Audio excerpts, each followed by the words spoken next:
this year I know there's a different interpretation of the charge rule. I know how important that is not only in the program but to your defense. How have you had to teach that differently? Has it altered how y'all have to do things this year? Yes. I don't know that we have it figured out, but to your point, great question. We have adjusted. I think today was our 29th practice. Obviously, we've had 3 competitions. So we've learned a little bit with each rep specific to the competitions. I don't think we're quite there yet. And we don't want to sacrifice what we believe is the most important, but we also don't want to be archaic in our thinking. And so our guys are getting better at executing what we're asking them to do. In hindsight, probably didn't do a good enough job in the 10 practices this summer of overemphasizing it. And then the officials at the Bahamas are not, I think they were at the pool right before we played. So, like, it's not like that applied.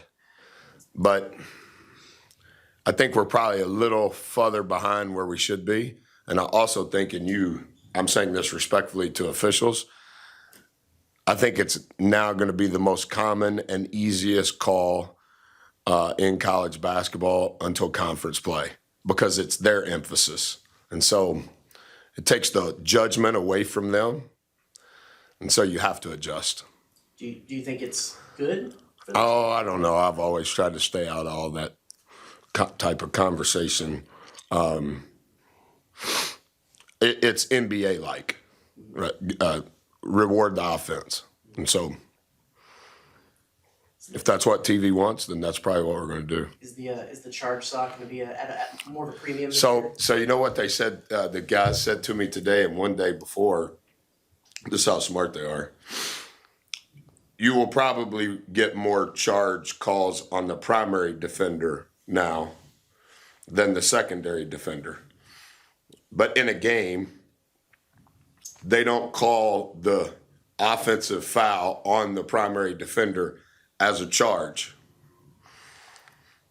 So the smartest guys in the group on our team were making a case for charge socks should go not only as a secondary defender, but also a primary defender. And I think we have one of those against Commerce. So they were wanting it to be retroactive. So I actually think they're right. So I told them, I think that's right. And maybe it will help in regards to your first question, right? So, yeah, I think charge socks will be for what you know they are, but also if the primary defender takes a charge. Are you worried about the consistency from the refs on getting the I think if it's even close, it's a block. Now, when we get to 2024, I think they will have more reps, the players will have more reps, the coaches will have more reps.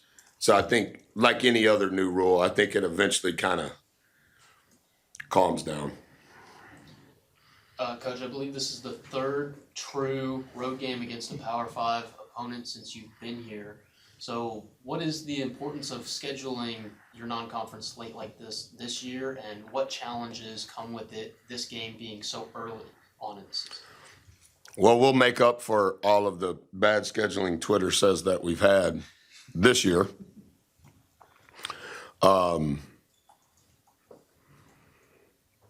just told the guys as we concluded practice, to your point, this is a quad 1 road game of which we haven't won in non-conference play, and we're getting a chance at that in our first week of the season. And so we have some guys who have reps of losing those games, and we have some guys who've never even played in those games, regardless of whether they've been here or elsewhere. And so it will be a first rep for this group this year, and I think it presents categories and layers of things that are healthy going forward, but it is a lot to digest this early, but if we're going to be good, and this is a part of being good, then I guess logically it's the right thing to do. And then I know you spoke last week about bringing your own energy when you play in this building. How is that different from the energy you have to bring when you go into somebody else's building? Well, you have to manufacture even more because it's not going to be supplemented by those that love you and care about you. I would say we'll have 100 people there representing Texas A&M. Maybe we can get to 200. And I've never played there, but I know it's a top 10 job, and Coach has been incredible during his time there. I actually think Coach has been to the NCAA tournament every year he's been a head coach, except for last season, no matter where he's been employed, which is remarkable. So we will have to have more energy than we have to have here. And I think the concentration level, that's maybe too strong of a word, but I think the concentration level has to be even better. And the value of a possession is obviously magnified. What have you seen from Ohio State, and what kind of challenges will they present you? They have a returning all-league post player who's really difficult to guard. Preseason poll says that their point guard is breakout Big Ten Player of the Year. They signed 2 freshmen, one that's hurt, but one that's a top 50 player who played incredibly well in his first college game. And then they have 2 fifth-year COVID seniors that have really changed the complexion of their team. Really talented, distinct style of play offensively, very comfortable in their roles, it appears. They've had 3 competitions too. They played Dayton to raise money for Coach Grant's son. So we were able to watch that. They played Oakland on Monday night. We were able to watch that. And then in a secret scrimmage, they played Clemson. And we haven't watched that. So it seems like they have a lot of returning minutes. And the minutes that they lost to the NBA draft have been replaced by older players that were drafted. So I think they've figured out their roles at a really fast rate. And they have really talented players. And I think Coach Holtman will end up being a Hall of Fame caliber coach. He's still young and has had a really good career thus far.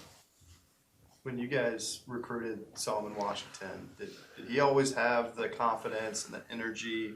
Was that something that attracted you guys to him as well? And then how have you seen that kind of ignite your team at times since he's been here? Solo is such a unique story, and I think the chapters that he's writing in his book while he's here are just the beginning. I actually think God has an anointing on his life that's way bigger than ball. His life story, he won't tell you, but if he took the Mensa test today, he would score higher than any of us in here. He is remarkably intelligent. And he has a lot of savant qualities about him. He's still insecure because I think he realizes he's smart, but he doesn't want anybody to know it. And he has begun to open up, become more trusting, which is hard considering where he grew up and what he's seen and what he's been through. I think he's a really good player whose game is continuing to evolve. He is beginning to become more consistent as a worker in regards to all of the things that he didn't know mattered.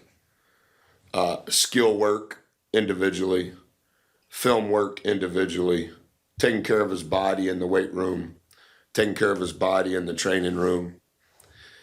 His energy is pure though. And because he's such a fast twitch brain, you guys never see it. You only see glimpses of it. But he's a magnet in regards to his personality. And sometimes, similar to Q, sometimes that magnet will go the wrong way with immaturity. But when he is in the right groove, his talent matches his IQ, and that's a rare combination to find.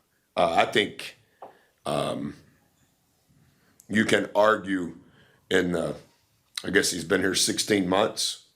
He is on a really fast trajectory.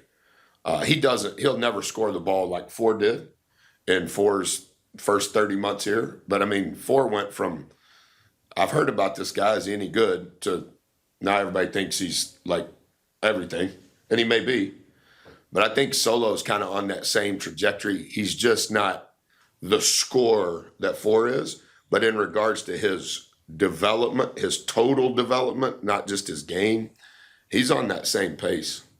When you first met him and first started having conversations with him, could you see all those qualities right away?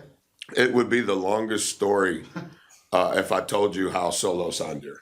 Like, you would be like, that doesn't make sense. He texted me. And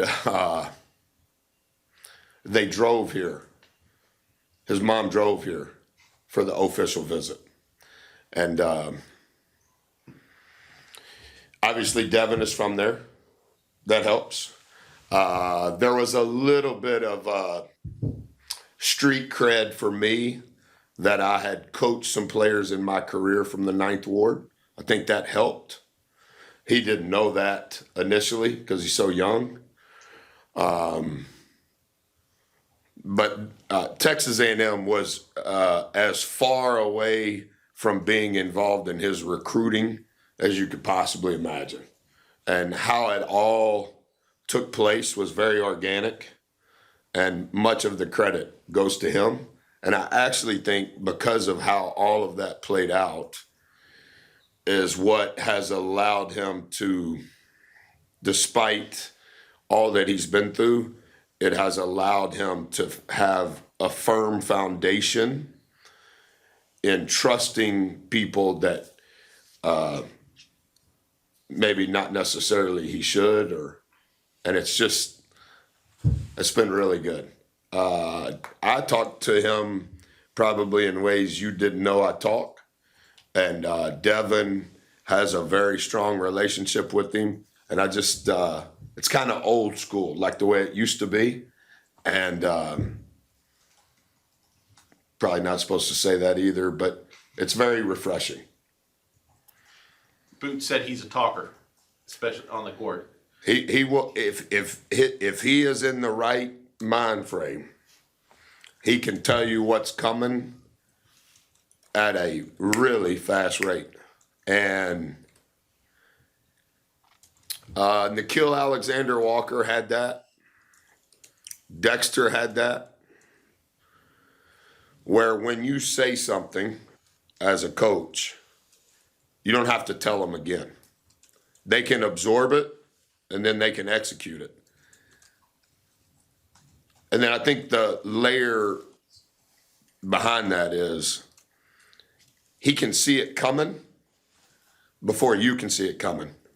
And he's hollering at me. And he does it. He did it 3 or 4 times today in practice. Yeah, that's right, Solo. Like he's beating me to it. Yeah, he is when he's in the right, if he can keep growing and keep maturing, I think he'll be special. Got time for, well, we don't really have time. Anything else? Anything else? Okay, we're all good.